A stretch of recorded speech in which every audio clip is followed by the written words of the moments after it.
Olá, galera. Hoje eu vou comentar um pouco sobre essa palavra animosidade. Por que isso é interessante?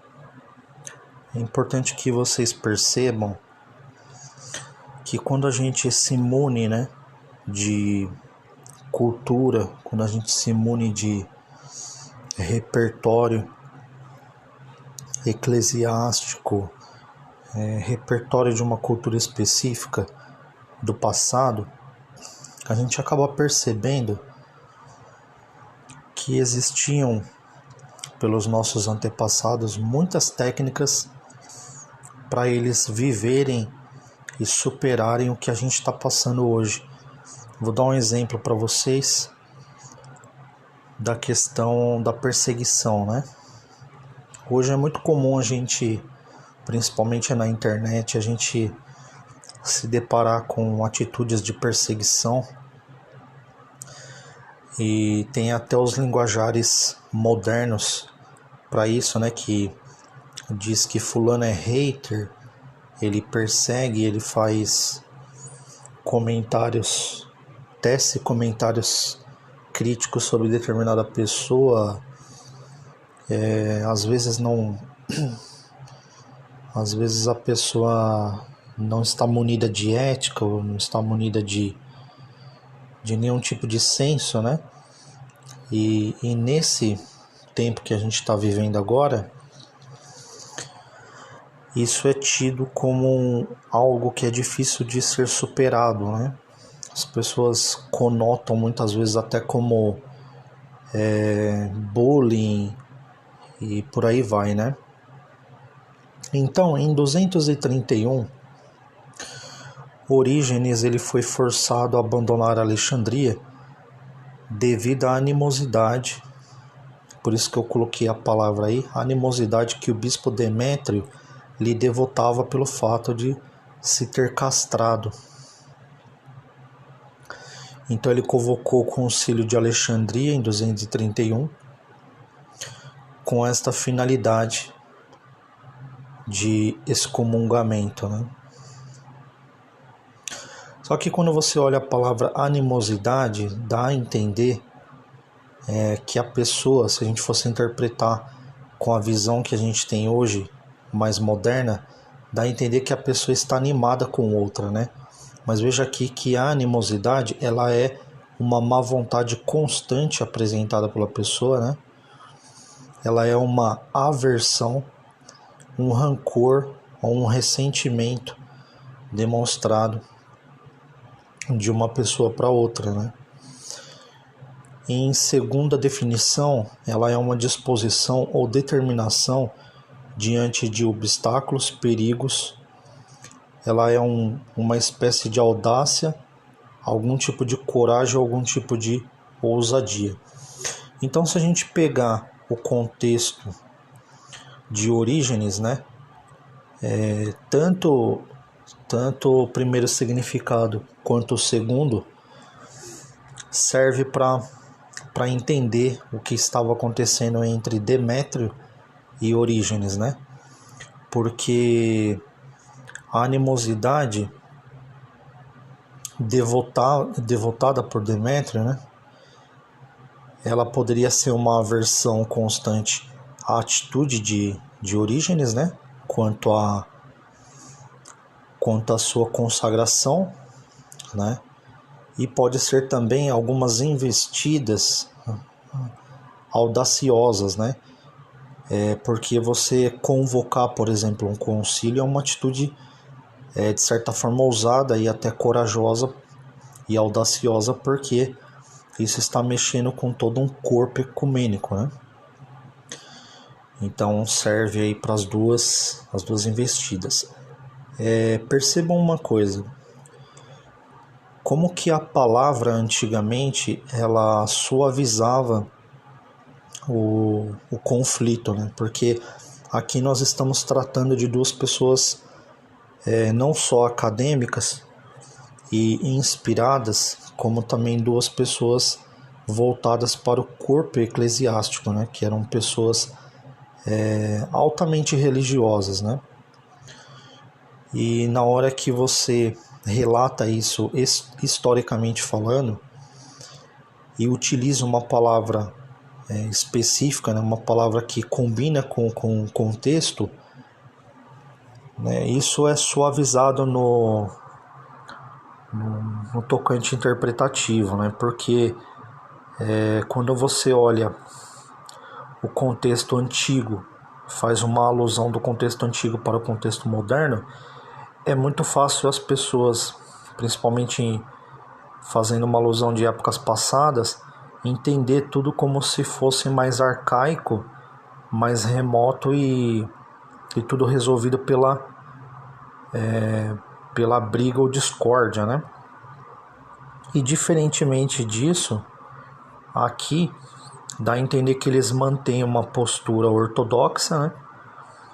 De uma postura brilhante, porque além de ter uma definição bem propícia para a ocasião do que estava acontecendo, se a gente for colocar ao pé da letra, o que estava acontecendo era uma perseguição. Mas ali, dentro da valorização do próprio contexto de tradição ecumênica e ortodoxa, eles valorizavam até mesmo o contexto das perseguições. Então, na verdade, essas investidas, elas eram investidas não pouco razoáveis, né? E o que acontecia é que eles, mesmo assim, mantinham aquilo que a gente chamaria hoje em tempo moderno de postura, né? Que seria uma postura organizacional, né? Seria um respeito mediante ao que é sagrado, ao cultuamento sagrado, né? Então é muito diferente do que nós estamos assistindo hoje nos tempos modernos, quando a gente vê inúmeros debates acalorados na esfera digital, né?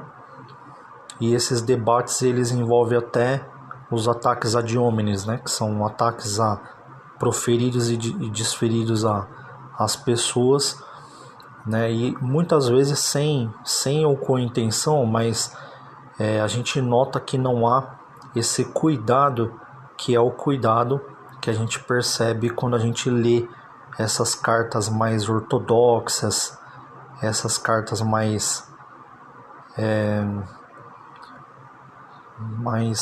requintadas, né, de época. Então isso é muito interessante porque eu estou até querendo colocar uma versão do canal Frater como a salvação pela palavra. Por quê? Porque se a gente parar para analisar, a consideração alegórica de cada palavra, né, quando a gente considera alegoricamente cada palavra, é daí que nasce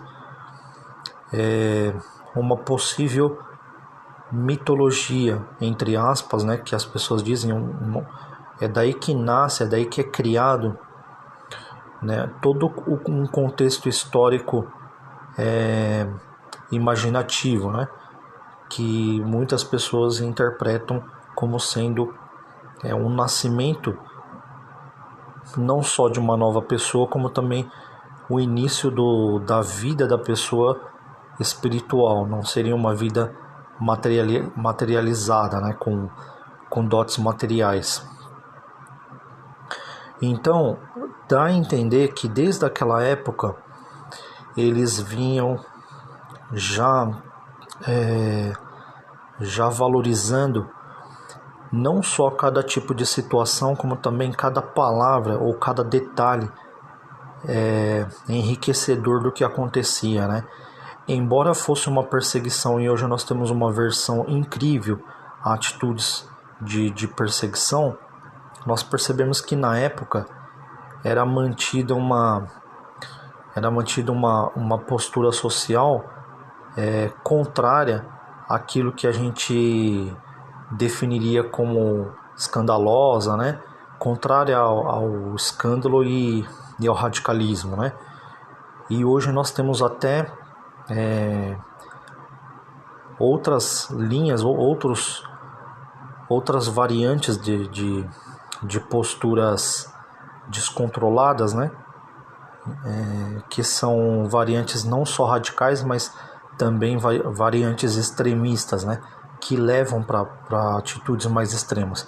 E a gente percebe nessas figuras, nesses ícones antigos, a gente percebe uma educação, um nível educacional que é um nível educacional que hoje seria invejado em muitas academias e muitas arenas apologéticas, né, em muitos ambientes de debates, palestras, simpósios, em muitos ambientes que necessita desses dotes disciplinares, ou necessitaria desses dotes disciplinares para ter o êxito que esses filósofos antigos, esses pensadores antigos, teólogos antigos alcançaram, né? Em uma época, e até hoje seus textos são clamados e aclamados, né? Então era isso que eu queria trazer para vocês, uma simples palavra que era animosidade, que eu coloquei no texto para saber o que aconteceu com essa situação do excomungamento de Orígenes, né? E ao ver imediatamente essa palavra animosidade, eu já percebi a diferença de tratamento, né, que tinha, a diferença organizacional, educacional que existia de época, né? Então, se vocês gostaram, deem seus joinhas, se inscrevam no canal, compartilhem, peçam para eu trazer novos temas, né? Se vocês tiverem alguma ideia de algum tema que vocês gostariam que eu trouxesse, e eu continuo trazendo no canal temas específicos aqui pro canal, e temas que vão condizer aí com a lógica do canal Frater, que hoje está relacionada mais à questão de animosidade no sentido de disposição ou determinação, né, diante dos obstáculos aí que estamos enfrentando desse período de modernidade. Então o canal Frater tem essa animosidade para a questão espirituosa e virtuosa, pelo simples fato do que eu postei no ITC, no comentário e na apresentação do canal, né?